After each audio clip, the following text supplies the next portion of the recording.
Welcome classic rock fans, and today we're going to look at some fascinating new releases. If you're new to this channel, please do click like, subscribe and check that notification bell as Steven Tyler sings so you don't miss a thing. And check some of the links below this video for ways you can support the sterling work done at Classic Album Review. It's always much appreciated. And enough of this flim-flam, let's just get on with it, shall we? First one is Leonie Jane Kennedy and her album New World Woman. She's put together a CD of her own acoustic renditions of classic Rush numbers.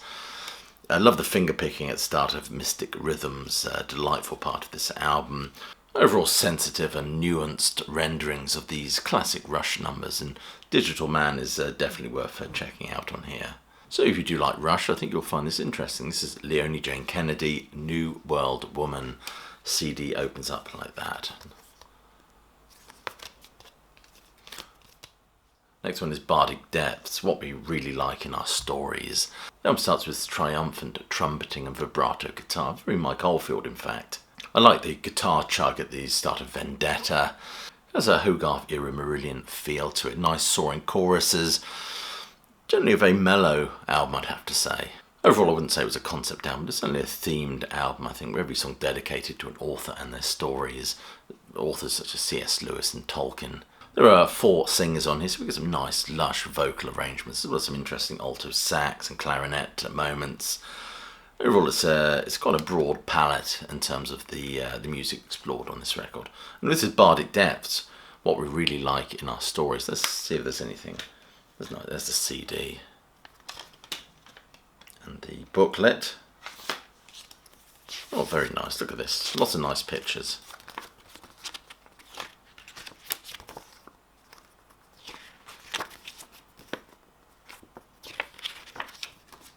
Excellent, very Dream Theatre, transatlantic I should say, very transatlantic. Next one is Before the Moon Arrived and Dreams. It's one of my favourites, it's very woozy and immersive, I just absolutely love it. They're a Dutch rock band with progressive elements, or progressive elephants as my daughter says. They may be a Dutch rock band, but I can assure you there's no yodeling here. Before the Moon explores this beautiful tapestry of existential themes wrapped in this exquisite music. It's like Albert Camus with a cello accompaniment. I mean, I love the cello. It always makes the music sound so sad, if you will. I may refer to my notes. And the timbre of the music is reflective and sobering. This album takes the listener on quite a reflective journey, I think, and explores some pretty profound truths. I particularly like the track Barbed Wire, which is probably analogous to something or other, but it's certainly my favourite track on this record. Anyway, highly recommended. Complicated indeed, but highly recommended nonetheless. That's a nice case that opens up like that. And the next one is The Age of Distraction and A Game of Whispers. I really like this one. I love the haunting intro, the piano that opens this album, the use of voices, some nice guitar riffage as well. All kind of sets the tone for the whole album, I think. It's like some illicit meeting between Dream Theatre and Marillion, ultimately producing some back alley prog sprog in the guise of this album. Protect Me is the one I really enjoyed on this album. Loved the jangle of guitars at the start of this. Excellent vocals overall, blended with some interesting prog soundscapery perhaps. So that's Age of Distraction, Game of Whispers, and it opens up as such. And you do get a nice booklet with it.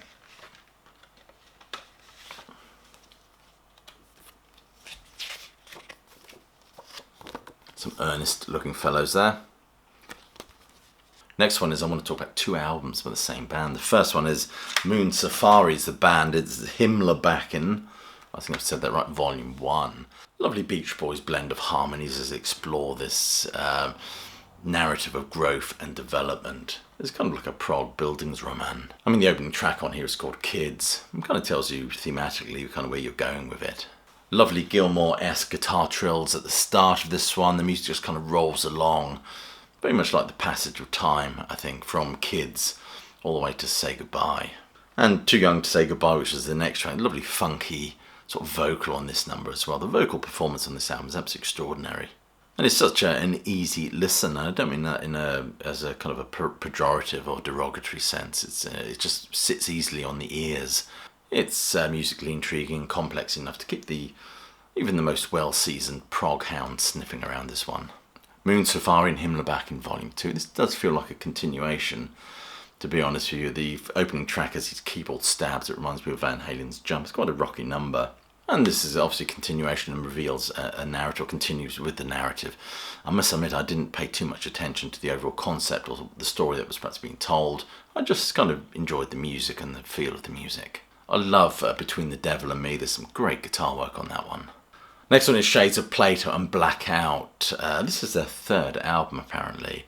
It's been described as a gothic treatise on mortality and the decline of civilization. That sounds very apt for our own country at the moment, doesn't it? I guess there's a kind of a post-pandemic feel to this album, when none of us could buy toilet paper.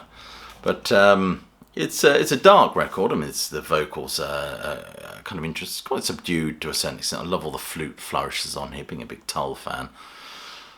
There's a track on it called Menaced Assassins, which I simply love, simply by virtue of it being called Menaced Assassins. It's overall fascinating, and especially All My Summers Are Almost Gone. I mean, how very Jim Morrison is that? It's a dark album that ponders the imponderables, like the inevitability of death, perhaps, and pandemics. Bacteria with Shoes. Aletheia, I think I've said it right. I think that's one of the best tracks on this album, by the way. The overall sonic palette of this, it has lots of what I would call like a sinister jangle that you'd get on those early Alice Cooper records. An eclectic range of instrumentation. I swear at some point I hear a harpsichord. Also grungy sounding bass with psycho-esque keyboard sounds on this. If you're a fan of the darker things in life, I think you'll really enjoy this. This is Shades of Plato. The next one is Self by Fernando Perdomo. He sent me this ages ago. I've only just gotten around to listen to it. I'm glad I did. I absolutely love this album. I've had it on repeat play. It's infectious melodies, excellent musicianship and songwriting. I just cannot recommend this one highly enough. It's a record that delves into the idea of who one is, or who he is, not who I am. Actually, he does say who I am, but I think he means him, not me. I'm sure that makes sense. But Fernando Perdomo was a member of the Dave Kurtzner band. And this is a wonderful collection of songs, bright, optimistic. Generally made me feel quite good, actually. Seems my life is touched with darkness at the moment, shall we say. This album was just the tonic. I mean, I particularly love the refrain there's a lyrical refrain on this album, which I found quite touching. That is, now is all that matters.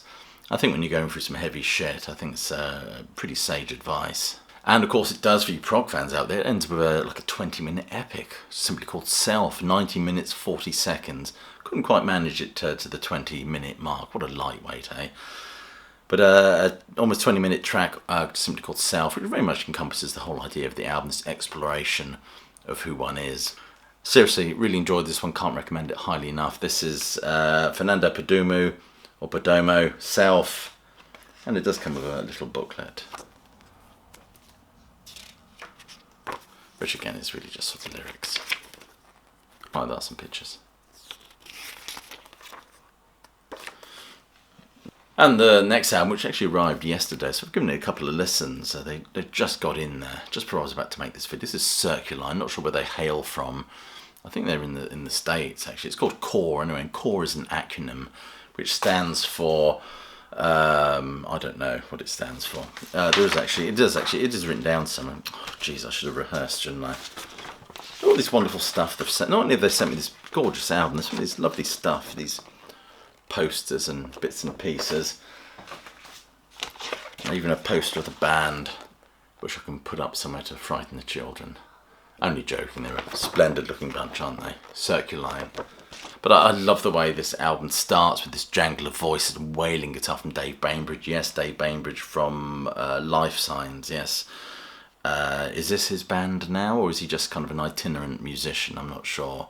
But he's certainly got a wonderful ethereal tone in the way he plays, very Gilmour-esque. And as well as the guitar on the first track, I love the bass on this. I don't know who the bassist is, but well done you. Fabulous stuff. Not sure if it's a concept album as such, I've just listened to it and enjoyed the music. The opening track is intriguing because it fluctuates between these gentle giant-esque vocal stabs and serene guitar patches with some delightful warbling. I think it's Natalie, actually, the young lady on here that does the singing. She does a wonderful job as well. Say the Name is a lovely acoustic number, and I'm sure I can hear the sonic ping from Pink Floyd's Echoes in there. The old taxi doors might not be working as well as they used to, but I've certainly heard that. And lots of, I think halfway through, there's all these beautiful sort of percussive, wind chimey type bits in there. Fabulous listen. Then the whole thing wraps up with this 9-minute epic. Not sure you can apply epic to a track that's just 9 minutes. Blimey, that's just like an intro to Dream Theater, isn't it? Some great chugging guitar, some fluty keyboard parts, and almost Newman-esque vocal affectations here as well. And all contrast nicely with the quieter piano parts in this number. Anyway, this is Circuline and Core. I urge you to check this one out. My word, you're going to be busy, aren't you? Let's take a look at the packaging here anyway. Oops, something's dropped out. There we go. Nice packaging. Let's go and see what that is. This is a beer mat or a coaster, which the band have kindly sent me. Anyway, let's look at the booklet.